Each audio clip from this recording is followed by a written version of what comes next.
اعوذ باللہ من الشیطان الرجیم بسم اللہ الرحمن الرحیم۔ برادران عزیز و معزز خواتین، آج کی ہماری اس نشست میں روزے کے مسائل بیان ہوں گے جو سوال اور جواب کی شکل میں ہیں۔ آج کی نشست کا پہلا سوال ہے، وہ کون سے امور ہیں جن سے روزہ مکروہ ہوتا ہے؟ جواب، ان باتوں سے روزے میں کراہت ہوتی ہے اور روزہ مکروہ ہوتا ہے۔ نمبر 1، گون چبانا یا کوئی اور چیز منہ میں ڈالے رکھنا۔ نمبر 2، بلا ضرورت کسی چیز کا چکھنا، البتہ جس عورت کا خاوند سخت اور بد مزاج ہو اسے زبان کی نوک سے سالن کا مزہ چکھ لینا جائز ہے۔ نمبر 3، کلی یا ناک میں پانی ڈالنے میں مبالغہ کرنا۔ نمبر 4، منہ میں بہت سا تھوک جمع کر کے نگلنا۔ نمبر 5، غیبت کرنا، جھوٹ بولنا، گالی گلوچ کرنا۔ نمبر 6، بھوک یا پیاس کی بے قراری اور گھبراہٹ کو ظاہر کرنا۔ نمبر 7، نہانے کی حاجت ہو تو غسل کو خزدن صبح صادق کے بعد تک مؤخر کرنا۔ نمبر 8، صوم وصال کے روزے رکھنا اگرچہ 2 ہی دن کا ہو۔ سوال، روزوں کی قضا کے کیا احکام ہیں؟ جواب، روزوں کی قضا کے احکام کی 3 صورتیں ہیں۔ نمبر 1، اگر کوئی روزے کی حالت میں بھول کر کھا پی لے تو اس پر نہ قضا ہے اور نہ کفارہ، خواہ وہ رمضان کا روزہ ہو یا غیر رمضان کا۔ نمبر 2، اگر کوئی رمضان میں روزے کی حالت میں بلا عذر قصداً کھا لے یا پی لے تو اس پر قضا اور کفارہ دونوں لازم ہیں۔ نمبر 3، اگر کوئی رمضان میں روزے کی حالت میں کسی عذر کی وجہ سے یعنی سفر یا مرض میں روزہ توڑ دے تو اس پر صرف قضا واجب ہوگی، کفارہ ضروری نہیں۔ سوال، وہ کون سے امور ہیں جن سے صرف روزے کی قضا لازم آتی ہے، کفارہ نہیں؟ جواب، وہ امور جن سے صرف روزے کی قضا لازم آتی ہے یہ ہے۔ نمبر 1، کسی نے زبردستی روزہ دار کے منہ میں کوئی چیز ڈال دی اور وہ حلق سے اتر گئی۔ نمبر 2، روزہ یاد تھا مگر کلی کرتے وقت بلا قصد حلق میں پانی اتر گیا۔ نمبر 3، خے آئی اور قصداً حلق میں لوٹا دی یا قصداً منہ بھر کے خے کر ڈالی، روزہ ٹوٹ جائے گا اور قضا لازم ہوگی، بشرط یہ کہ دونوں صورتوں میں خے منہ بھر کر ہو اور روزے دار کو اپنا روزہ یاد ہو۔ اگر روزہ یاد نہیں ہے تو ان کی تمام صورتوں میں روزہ نہیں ٹوٹے گا۔ نمبر 4، کنکری یا پتھر کا ٹکڑا یا گٹلی یا مٹی یا کاغذ کا ٹکڑا قصداً نگل لیا۔ نمبر 5، دانتوں میں رہ جانے والی چیز کو زبان سے نکال کر نگل لیا جبکہ وہ چنے کے دانے کے برابر یا اس سے زیادہ ہو، اور اگر منہ سے نکال کر پھر نگل لیا تو چاہے چنے سے کم ہو یا زیادہ تب بھی روزہ ٹوٹ گیا۔ نمبر 6، دانتوں میں سے نکلے ہوئے خون کو نگل لینا جبکہ خون تھوک پر غالب ہو تو روزہ ٹوٹ گیا، قضا واجب ہوگی، اور اگر خون تھوک کی مقدار سے کم ہوگا تو روزہ نہیں ٹوٹے گا۔ نمبر 7، بھولے سے کچھ کھا پی لینے کے بعد یہ سمجھنا کہ روزہ ٹوٹ گیا پھر قصداً کھا لینا۔ نمبر 8، کسی کی آنکھ دیر سے کھلی اور یہ سمجھ کر ابھی سحری کا وقت باقی ہے کچھ کھا پی لیا، پھر معلوم ہوا کہ صبح ہو چکی تھی۔ نمبر 9، رمضان المبارک کے سوا اور دنوں میں کوئی روزہ قصداً توڑ ڈالا۔ نمبر 10، ابر یا غبار کی وجہ سے یہ سمجھ کر کہ آفتاب غروب ہو گیا روزہ افطار کر لیا حالانکہ ابھی دن باقی تھا۔ ان تمام صورتوں میں روزہ ٹوٹ جائے گا اور اس کی صرف قضا لازم ہوگی۔ سوال، رمضان کے قضا روزے لگاتار رکھنے چاہیے یا وقفے سے؟ جواب رمضان کے روزوں کی قضا واجب ہے اور اس میں وسعت رکھی گئی ہے، وقت کی کوئی قید نہیں ہے، لہذا قضا روزے لگاتار رکھیں یا سال میں وقفے کے ساتھ، دونوں طرح جائز ہیں۔ سوال روزوں کی قضا پوری کرنے کے بارے میں ام المومنین حضرت عائشہ صدیقہ رضی اللہ تعالیٰ عنہ کا کیا معمول تھا؟ جواب روزوں کی قضا پوری کرنے کے بارے میں ام المومنین حضرت عائشہ صدیقہ رضی اللہ تعالیٰ عنہ کا معمول تھا کہ رمضان المبارک کے وہ روزے جو شرعی عذر کی بنا پر رہ جاتے تھے انہیں علی الحساب ماہ شعبان میں رکھ لیتی تھی۔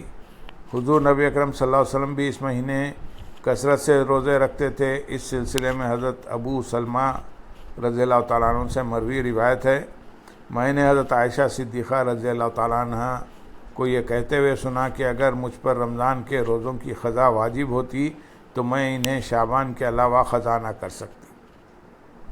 قضا کردہ روزوں کے بارے میں حضرت عائشہ صدیقہ رضی اللہ تعالیٰ عنہ کو ہرگز گوارا نہ تھا کہ روزوں کی قضا کی وجہ سے ان کے شوہر نامدار کی خدمت میں کوئی کوتاہی یا کمی واقع ہو۔ اس روایت سے فقہاء نے اس مسئلے کا استنباط کیا ہے کہ کوئی عورت اپنے خاوند کی مرضی کے بغیر نفلی روزے نہیں رکھ سکتی۔ سوال اگر نفلی روزہ ٹوٹ جائے تو کیا اس کی قضا لازم ہے؟ جواب نفلی روزہ کسی عذر سے توڑنے پر قضا نہیں ہے۔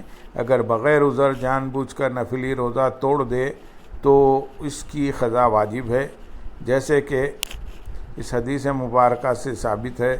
حضرت عائشہ صدیقہ رضی اللہ تعالیٰ عنہ فرماتی ہیں کہ میں اور حفصہ رضی اللہ تعالیٰ عنہ روزے سے تھی کہ ہمارے سامنے کھانا پیش کیا گیا جس کی ہمیں خواہش تھی، ہم نے کھا لیا۔ اتنے میں حضور نبی اکرم صلی اللہ علیہ وسلم تشریف لے آئے۔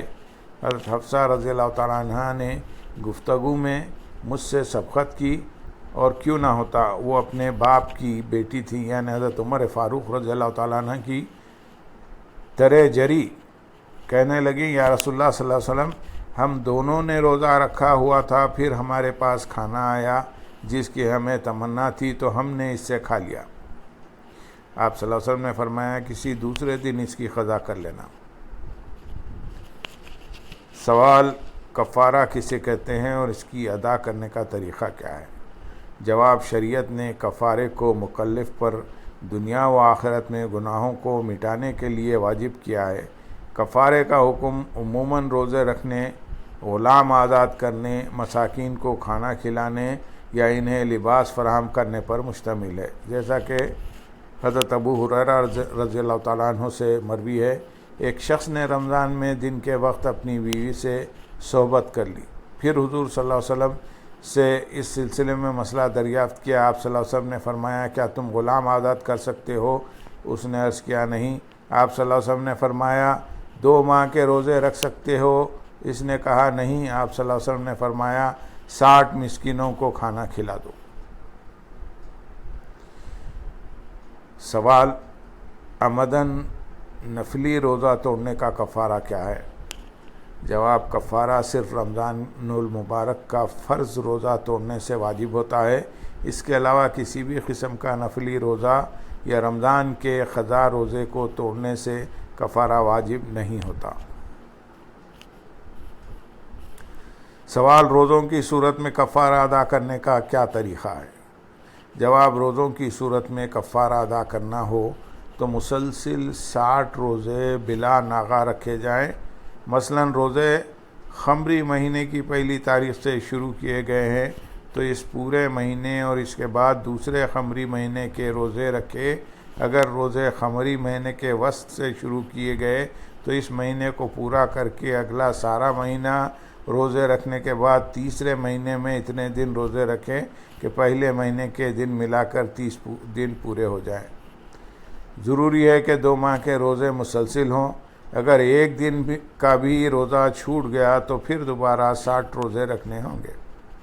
البتہ عورت کے حیض کے دنوں میں جتنے روزے چھوڑے جائیں وہ شمار نہیں ہوں گے، بلکہ وہ حیض سے پہلے اور بعد والے روزے ملا کر 60 روزے پورے کرے۔ کفارہ ادا ہو جائے گا۔ ہاں اگر کفارے کے روزوں کے دوران نفاس کا زمانہ آ جائے تو اس سے کفارے کا تسلسل ختم ہو جائے گا اور پھر دوبارہ شروع سے روزے رکھنا واجب ہوں گے۔ سوال، شریعت میں 60 مسکینوں کو کھانا کھلانے کی مقدار کیا ہے؟ جواب، شریعت میں 60 مسکینوں کو کھانا کھلانے کی مقدار 60 دنوں تک اور 2 وقت کا پیٹ بھر کر کھانا کھلانا ہے۔ بصورت دیگر 60 مسکینوں کو فی آدمی 2 کلو گرام گیہوں یا اس کی قیمت یا قیمت کے برابر چاول، باجرہ، جوار یا کون سا اناج بھی دیا جا سکتا ہے۔ علاوہ ازیں کفارہ ادا کرنے والے پر یہ بھی واجب ہے کہ مساکین میں وہ لوگ شامل نہ ہوں جن کا نفقہ اس کے ذمے ہے، مثلا اس کے والدین، دادا دادی یا بیٹے پوتے اور بیوی وغیرہ۔